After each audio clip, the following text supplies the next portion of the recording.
You guys got to turn. Yeah, it's sad.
You probably understand what happened. Okay. I'm sure. My wife was. The first part of it.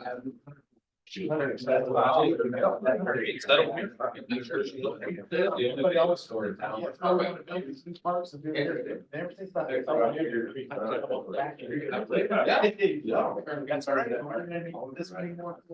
good afternoon, everyone. It's just afternoon, so we'll go ahead and get started. Appreciate everyone being here today. And we have kind of gotten away from taking attendance, but just to confirm, we do have a quorum. Okay, thank you. So we will follow the agenda, but the first order of business is approval of the agenda. So does anyone have any comments, changes, or motions in that regard? So moved. Motion to approve the agenda. Is there a second? Second. Motion second, all in favor, aye. Aye. Any opposed, no. The agenda is approved. Next, we'll move to public comment period for agenda items. There are some comments issued in writing. You can find those under tab 12, and those were many of those were pre-distributed. I think all of those were pre-distributed. Is there anyone here from the public that would like to comment on any agenda item?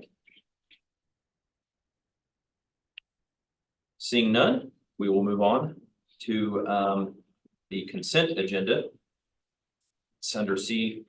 This information was pre-distributed. Does anyone have any comments on any of this? Anything they would like to see removed from the consent agenda? All right, seeing none, is there a motion to approve the consent agenda? So moved. Motion a second. Second.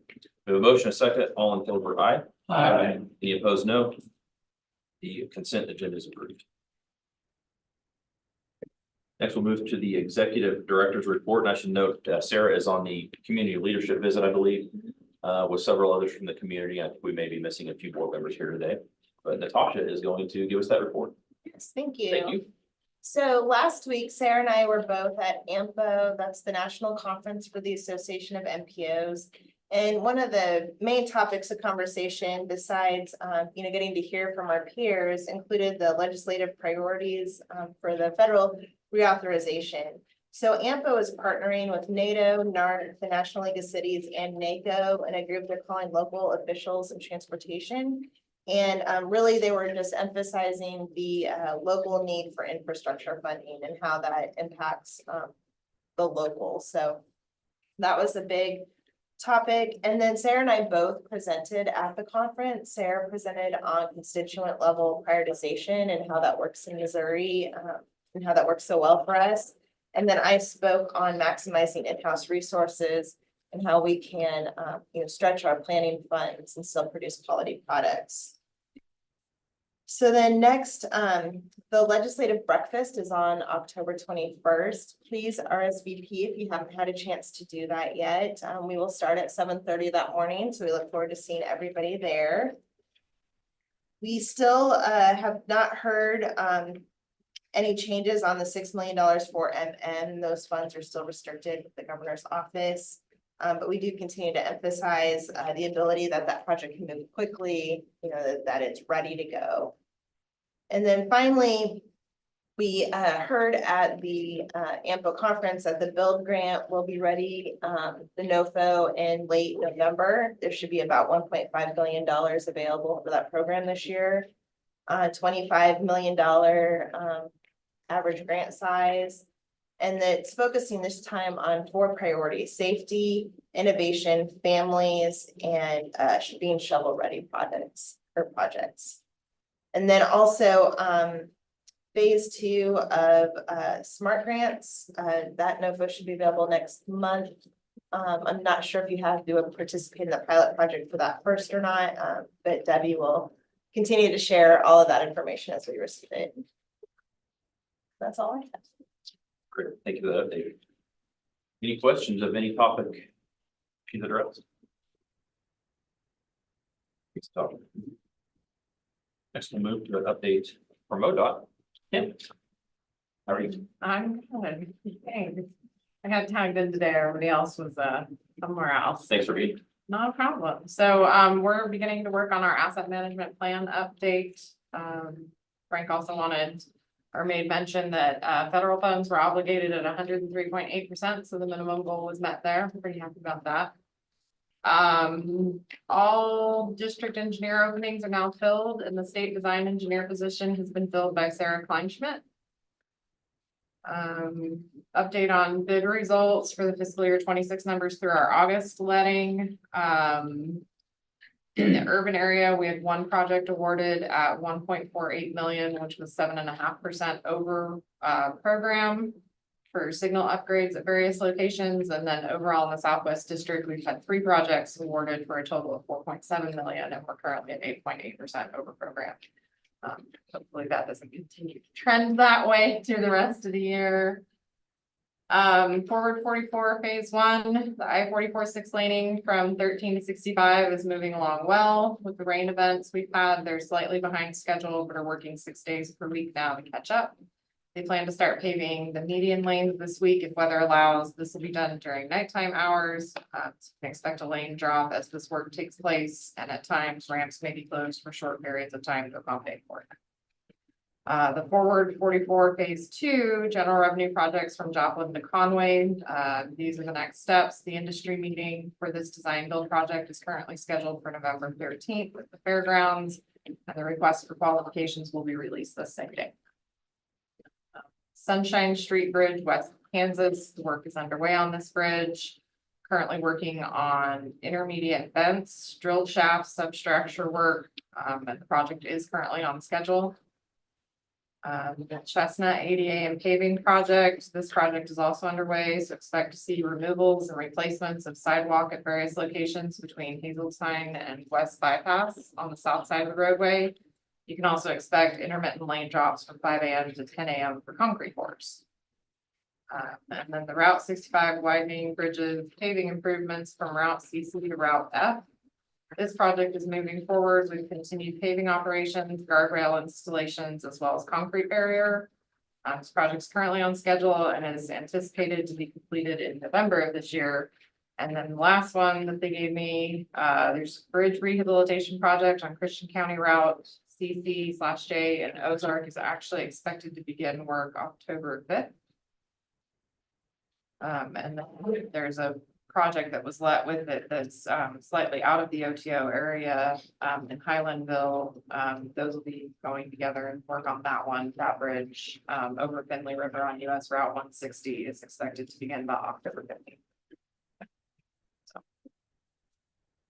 Thank you for that update. Any questions on MoDOT?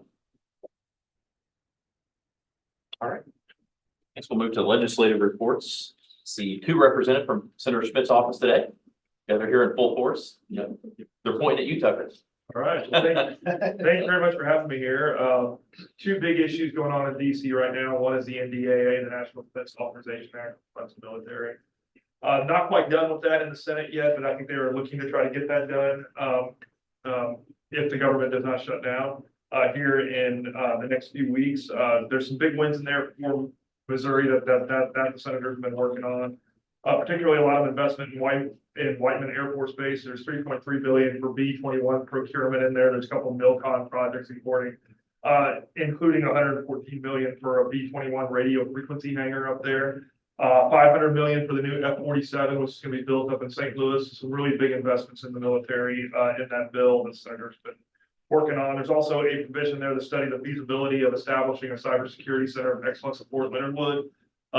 Another opportunity there to increase the footprint of that installation and ensure that we have a continuation of its existence up there and its usefulness to the Army. As far the other big issue is the budget. We got a budget deadline coming up next week. The House passed a clean CR late last week. The Senate brought that up for a vote. It was voted down or voted against by the other side of the aisle. They are trying to negotiate that. Senate Dems are trying to piece that together with a rollback of the Medicaid changes that happened in the budget reconciliation bill back during the summer. That's a non-starter for both the House and the Senate leadership. So probably going to see some additional votes next week on a clean CR. And if that is not approved, then they'll probably have it shut down. We don't know what the duration will be, but that's kind of what we're looking at as far as the budget deals that are going on out there. So I'm happy to answer any questions, but that's what I have for now.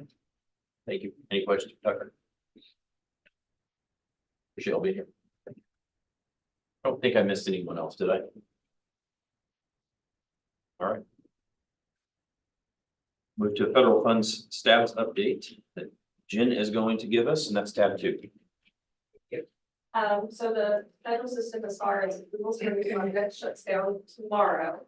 As Kim said, we did make our 100% mandate. We came in at 3.8%. So our region will not be losing any federal funds. I want to say a quick thank you to everyone for helping us hit that goal, as well as for having some flexibility for some last minute fund type changes that we had to make just to get the numbers to work. It'll be a few weeks before we know how the rest of the state fared, but we do know that our colleagues in St. Louis were not as fortunate.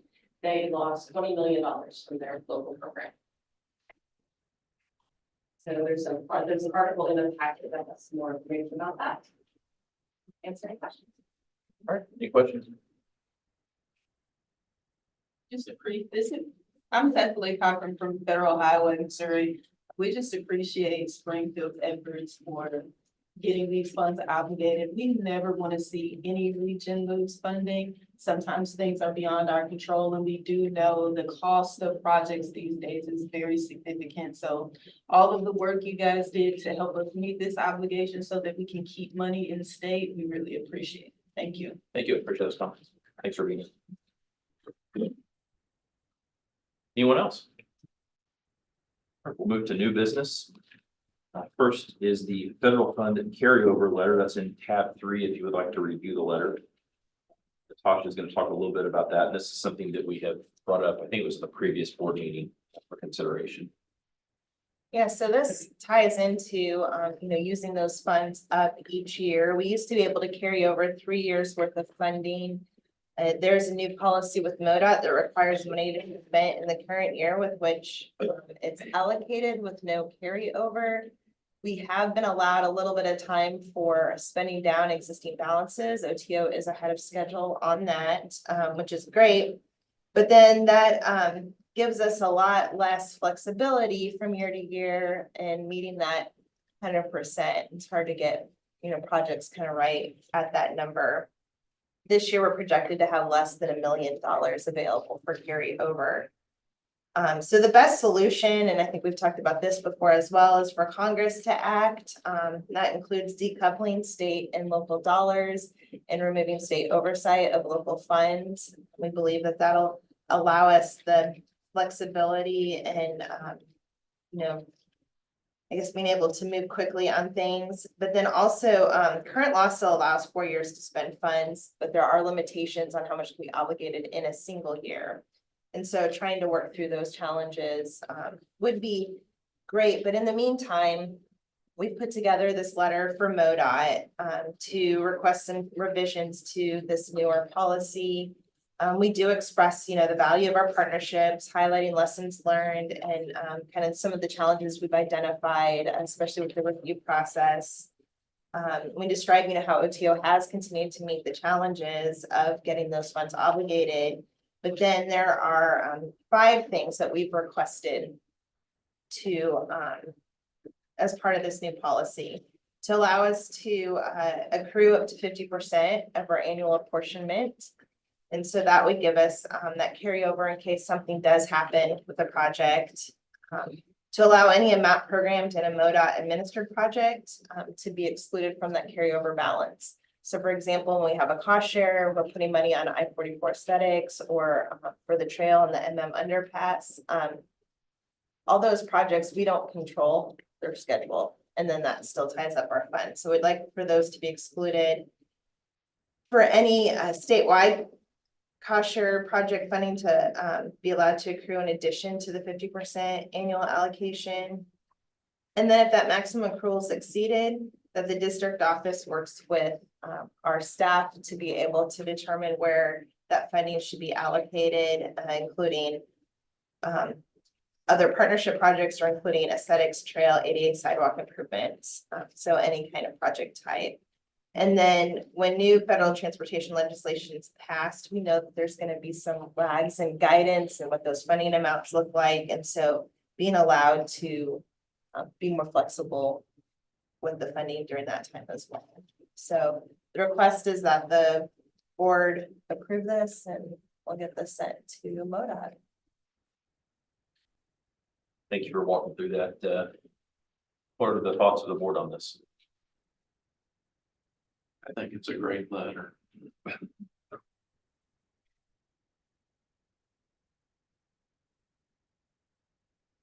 I agree. I think it's well written, captures all the points and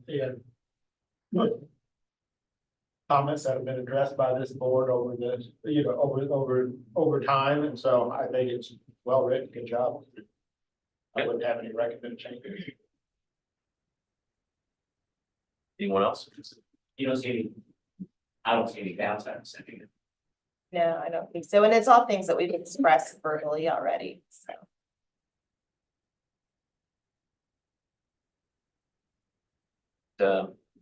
Hearing no further comment, does anyone have a motion on this letter? We approve it. Second. We have a motion and a second to approve. All in favor, aye. Aye. Any opposed, no. That letter is approved. Next, we'll move to the legislative priorities. You can review the proposed ones under tab 4. Josh, I think you're going to outline those. Yeah, thank you. So we've broken our priorities into federal priorities, state priorities, and then also priorities for MoDOT. I'll just touch on the MoDOT one real quick since we just discussed that with the letter, but the bullet point is that we should make federal urban area sub-allocated funding available for obligation for 4 federal fiscal years as outlined in law. So then on the federal legislative priorities, we're looking for continued investment in the I-44 corridor to improve freight movement, enhance safety, and improve congestion in the state of Missouri. We're looking for additional transportation infrastructure funding to support OTO priorities. We're looking for continued streamlining of the environmental review process. We are looking to grant MPOs direct recipient status for federal funds. Shifting discretionary funding to formula funding, and that gives us a more predictable funding distribution. Clarifying federal regulations to ensure that funds allocated to MPOs are available for obligations throughout those 4 federal fiscal years. And then a reduction in match requirements for all federal funds. And then on the state side, reappropriation of any unspent or restricted funds, especially relating to the $6 million for the Highway MM project. Funding a new round of governor's cost share for locally owned transportation facilities, using state funds for additional partnership opportunities. between local governments and the private sector. That continued investment in the I-44 corridor, and then increased funding for multimodal transportation, including rail crossings, aviation transit, sidewalk, and trail funding. Any questions or comments on the legislative priorities? I'll go quick one. Is most of this kind of carryover from the prior year or some new items? This is my first year on what's in this period.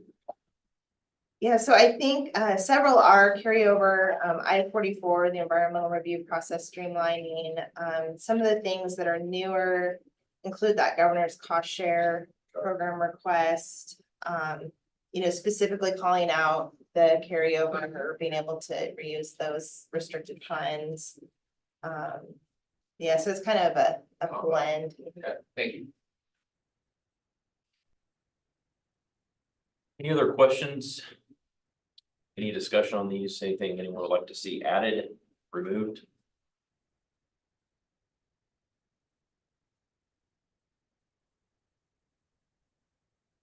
Hearing none. Is there a motion on the legislative priorities?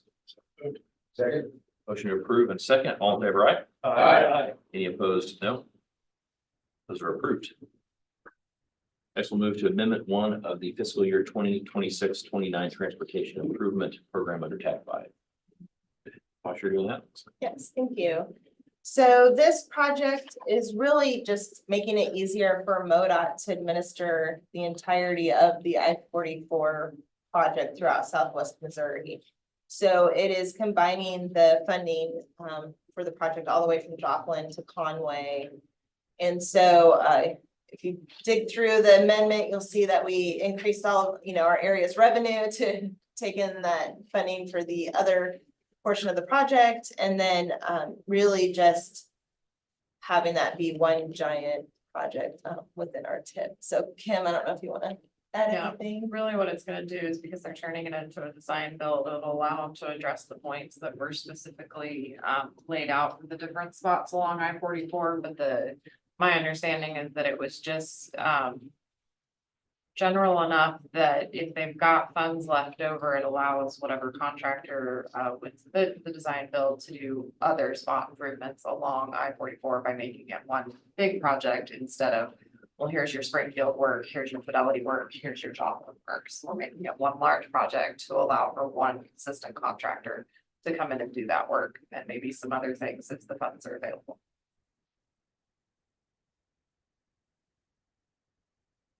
Any questions on this?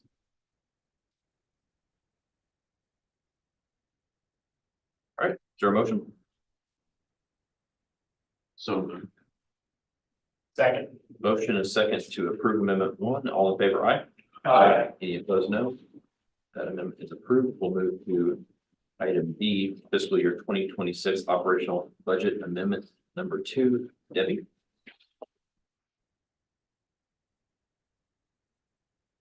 So as you're aware, OTO maintains an operational budget, which has several different classes, which represent different grant budgets that we manage. This amendment number 2 is to amend it to allow us to add the Ward Ranch Railway Trail project to the class 610, which is actually our carbon reduction program funds, which we call the multi-trail fund. You will have the opportunity to actually vote on the project in the next agenda item, to do the budget amendment first to allow for the use of the funds. So OTO is looking to partner with the city of Springfield to provide project management for the construction of the Ward Ranch Greenway Trail between National and Fremont Avenue. We would need to add it to this budget for a multi-trail carbon reduction funds. And originally, City of Springfield was awarded CRP funds for the amount of $397,348. If the OTO manages the project, we would actually need to add it to our budget. The City of Springfield would, in addition, provide $99,337 in local match for the project. So both of those amounts will be added in this budget amendment. The total amount of transportation expense that will be added to the OTO budget is $496,685. And the amount of revenue in from the city of Springfield would be $990,000. at 99,337. And then, of course, the carbon reduction program revenue of 397,348. I have included the previous budget and then the revised budget for your reference. Thank you, Debbie. Any discussion on this? Hearing none, is there a motion to approve budget amendment number 2? Second. Motion is second, all in favor? Aye. Aye. Any opposed? No. Budget amendment number 2 is approved. We move on to some related items. First, with the intergovernmental cooperative agreement. As I mentioned in the previous agenda item, we are looking to partner with the city of Springfield for Branch Greenway Trail. Ward Branch Greenway Trail is actually a section that connects the library center in Southwest Springfield to the intersection of Bradford Avenue and Independence Street, Cox Medical Center and Burrell. So the project would extend the trail from Fremont Avenue where it currently is from Battlefield Street to Independence Street. And so we are proposing to enter into intergovernmental cooperative agreement. This agreement went to Springfield City Council and was approved this Monday at their council meeting. So OTO is providing the action for the construction project, including the advertisement, the bid documents, the award, and contracting the construction contractor to construct the actual trail project. As you remember, we had the same partnership for the Chadwick Fire Phase 3 trail out at Lake Springfield, so it would be modeled along the same lines as that. OTO will actually oversee the completion of this trail segment using the CLP funds. Construction, we are looking at, if you stay on schedule, will be spring of 2026. So in the ICA, any amount over the $496,000 that is proposed in the ICA would be the city of Springfield's responsibility that has been spelled out. So OTO would not be out any additional amendments to the contract. The OTO would also need to enter into supplemental agreement with MoDOT to increase the amount of the carbon reduction program funds by the 397,000 that was awarded to the city of Springfield for the Ward Branch construction phase. And OTO, since we'll be managing, will be the one signing and executing that program agreement. So the motion is a little tricky. It consists of 2 parts. Basically, we're asking to approve permission for Sarahfields to sign that ICA with the city of Springfield to provide the project management of the construction project.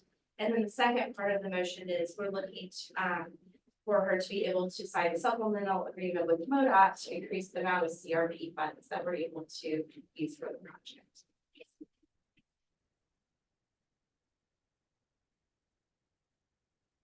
Right. Any questions or discussion on this?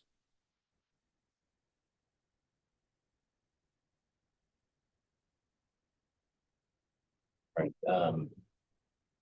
We're being asked to look at 2 things with one motion here, so I might suggest if there's agreement to do this, someone might want to use this motion as a template.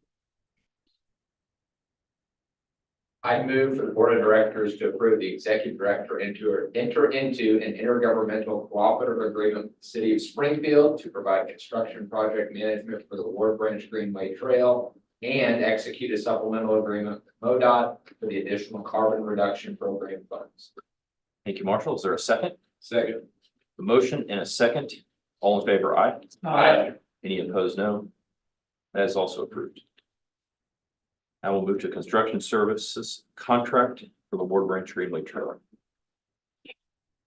So upon execution with the city of Springfield, it was ICA.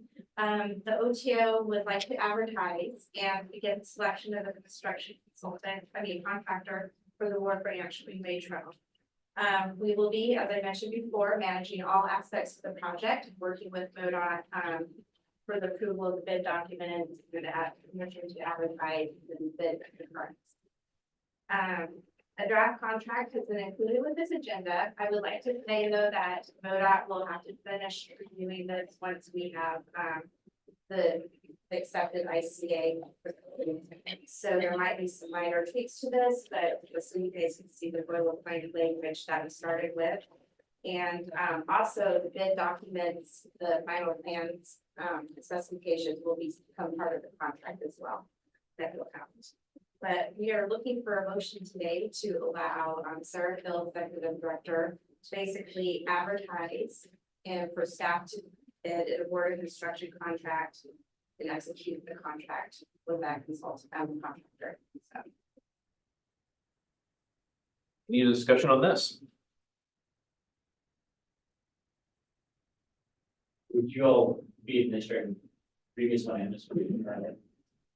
Yeah, this is the construction contract for the previous agenda item. Okay. So we have an ICA with the city of Springfield, and now we're getting permission to sign a contract with a consultant for the contract.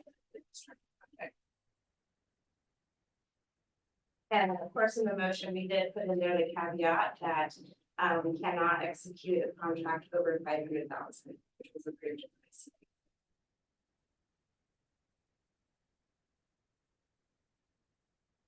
Any further questions or discussion on this?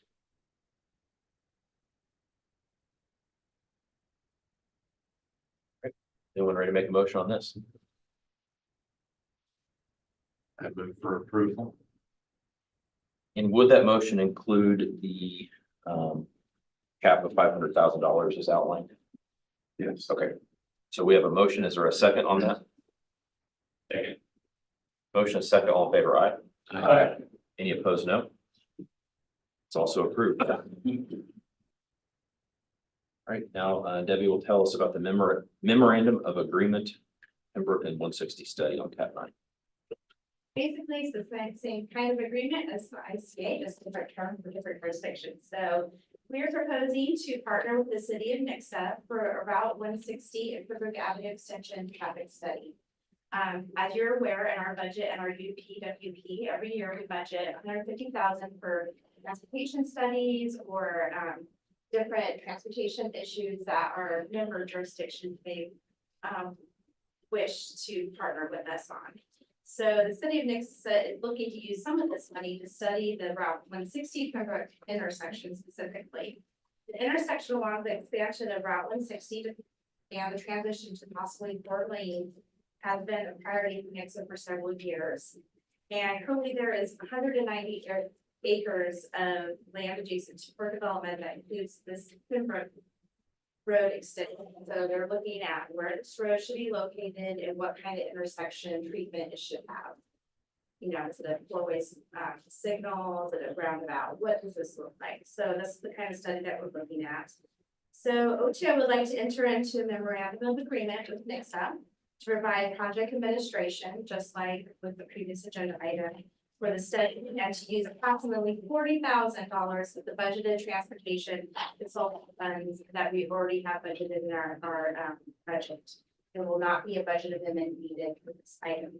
The city of Nixa, of course, is providing 20% local match, which is outlined in the MOA.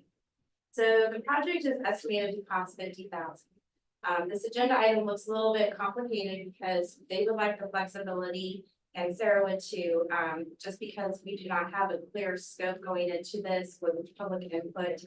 We would like to go ahead and structure it to allow us to go up to 75,000 if an addendum was needed to the contract. Without having to wait 2 months to bring it back to the council. There may not be an addendum needed. It may only be the 50,000, but we just would like that flexibility in this agenda item. So if it was to go up to the full 75,000 with contract addendums, it would be amount of using up to 60,000 of our transportation consulting funds. So that is basically what we're bringing to you today. The motion to allow us to use up to 60,000 in our transportation consulting funds that are already budgeted. And so that's why we basically have 2 parts to this motion today. The first is to allow the use of up to 60,000 in transportation funds, and the second is to allow the executive director to enter into the MOA with the city of Nixa. Thanks, Debbie. Is there any discussion on this? Travis had said that that's coming before the council in a few weeks. Yeah, expect. I don't expect any issues with it. No, we've been in discussions with Sarah and OTO staff for a while, working towards this, and so. We've got it scheduled, it's just a timing issue, it's scheduled on our agenda. Right after this agenda, so, but yeah.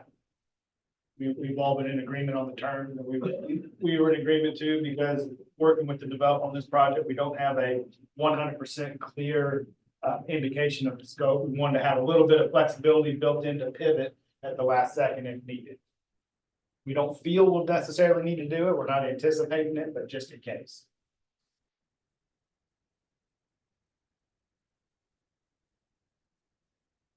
Any other questions or thoughts on this?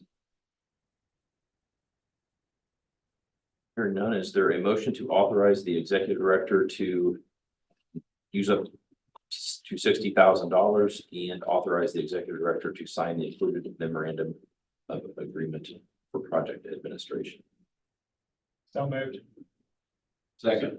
Motion a second, all in favor, aye? Aye. Any opposed, no? That's approved. Next, we'll move to consultant services contract for Route 160 in Pembroke.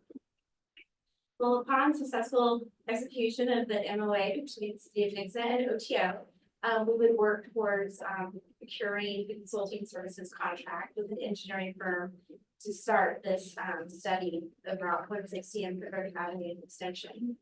So basically, because we like to work quickly due to the obligation limits and making sure we get everything, we have actually started conducting interviews with 3 firms from the local public agency on call list. We anticipate, but with the caveat that is approved by the board.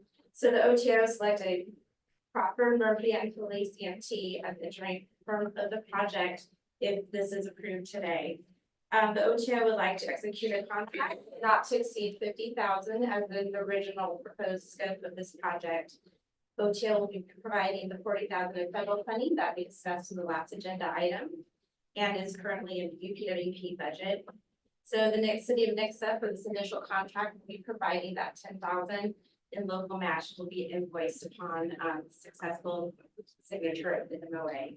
So as discussed in the last agenda item, if there's a need to add scope or make minor scope revisions at the request of the city of Nixa, the OTO is looking permission to enter into a contract addendum up to the $75,000, just as outlined in the MOA. So the draft consulting contract has been included. I did send it up to MoDOT and they have reviewed it. I have incorporated the revisions to the contract. So it is ready to go upon approval of the MOA execution. Any discussion on this? Hearing none, does anyone have a motion? Move for approval. Second. We have a motion and a second to approve. All in favor, aye? Aye. Any opposed, no? That is approved. Next, we'll move to David regarding the FTA 5310 funding rates. So OTO held a call for project this summer for the 5310 funding to the Federal Transit Administration. Quick background, the 5310 is for increasing mobility of seniors and individuals with disabilities. The funding is split into 2 sections. One is the traditional section, which in our area is buying vehicles or replacing vehicles for nonprofit organizations. And then there's a non-traditional section, which is to increase mobility access for the targeted groups to public transportation. That funding only goes to CU Transit. We had a call for projects for both fundings, but CU was not ready to put an application in. So we just received two applications for the traditional funding. One's from Oates Transit. So Oates is a public transit provider outside the urbanized area, and then they do contracted transportation within Greene County in the urbanized area for like the senior board or the mental health Missouri Department of Mental Health.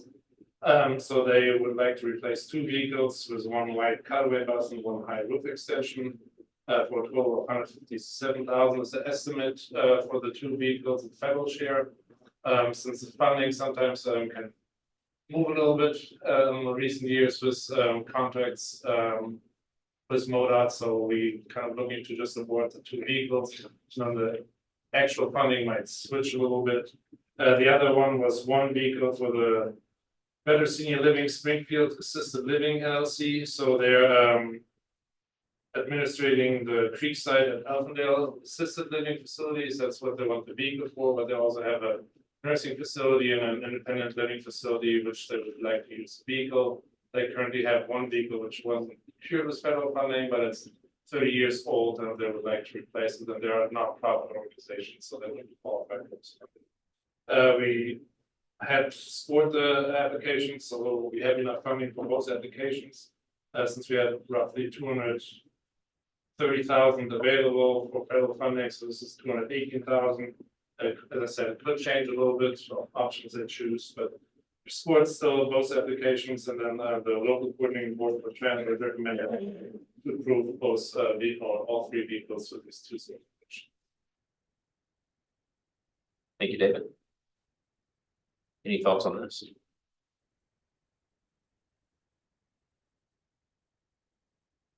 All right, not, is there a motion? I'll make that motion. Second. Motion to approve both and a second, all in favor, aye. Aye. Any opposed, no. That's also approved. Move to the nominating committee, Natasha. Thank you. So we're looking for at least 3 members to participate on the nominating committee for next year's executive committee. Sarah usually makes it pretty painless, I believe. So last year it was Brian Weiler, Dan Smith, and Brenda Jensen.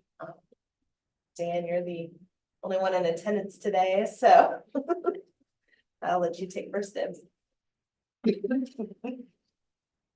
So we need 3 volunteers, three to 4. And my understanding is it would just be a remote meeting. Is that That's what we did last time, in 1 meeting? So I think it's pretty quick. and Sarah did make it very painless. So I think anyone that wants to do that, it's not gonna take too much time. Any volunteers for the nominating committee? Steve? I do. Marshall. Eric Sharon. I am happy to participate. All right, so we have 4 volunteers. Did you get all those? Yes, so Steve, Marshall, Eric, and Dan, thank you guys. Thank you. I guess looks like we may actually need to take action on that. Is that correct? Yeah. Okay. So could someone put that into a motion and then we can vote on that? I'll make that motion. Okay. Is everyone clear on who's volunteers? We just read it again, just to make. Sure. Steve Bach, Marshall Kenny, Eric Franklin, and Dan Smith. Okay, so we have a motion and I don't know if we got a second. Second. Motion and a second to nominate those members at the nominating committee. All in favor, aye. Aye. Any opposed, no.